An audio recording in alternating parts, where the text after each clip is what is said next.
Yüksək gərginlikli elektrik ötürücü xətlərin altına düşən torpaq sahələri dəyərləndiriləcək. Əmlak məsələləri üzrə ekspert Elnur Fərzəliyev deyir ki, bunun müsbət tərəfləri var. Görülən bu işlər sayəsində sözü gedən ərazilərdə tikilmiş çoxsaylı evlər üçün çıxarış problemi də öz həllini tapmış ola bilər. Bu tip əmlaklara çıxarışların verilməməsinin müxtəlif səbəbləri olduğu kimi, səbəblərdən başlıcası da həmin fərdi yaşayış evlərinin böyük bir hissəsinin qadağan olunmuş ərazilərdə inşa olunmasıdır.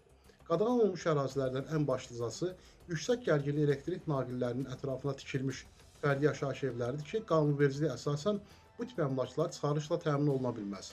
Daha çox bu tip əmlaklar yüksək gərginli elektrik naqilləri ilə neytral məsafələrin qorunmaması səbəbindən təhlükəli zona adlanır ki, həmin təhlükəli zonada yaşamaq belə vətəndaşların həyatı üçün ciddi təhlükə mənbəyidir. Ekspert bildirib ki, bundan başqa bir çox dövlət layihələri əsasında müxtəlif növ qiymətləndirmələr də aparılacaq. Qiymətləndirmələr daha çox həmin əmlakların yerləşdiyi ərazilərə uyğun olaraq bazar dəyərinə uyğun aparılır.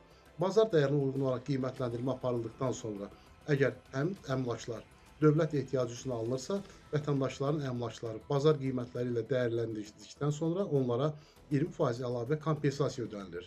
Bəzi ərazilər var ki, həmin ərazilərdən yüksək gərginli elektrik naqillərinin köçürülməsi baş tutsa da, lakin əksər ərazilərdə bu tip köçürmələrin baş tutmaması səbəbindən onun ətrafında yerləşən fərdi yaşayış evlərinin və digər əmlakların da kompensasiya ödənilərək köçürülməsi prosesi gözlənilir. Eyni zamanda mütəxəssis rəyinin və azur, yəni bərpa olunan enerji mənbələrinin şəbəkəyə inteqrasiyası məqsədi ilə ötürücü şəbəkənin gücləndirilməsi layihəsi üçün müəyyən hesabatların hazırlanması xidmətləri də həyata keçiriləcək. Şəhla Poladova, Xəzər.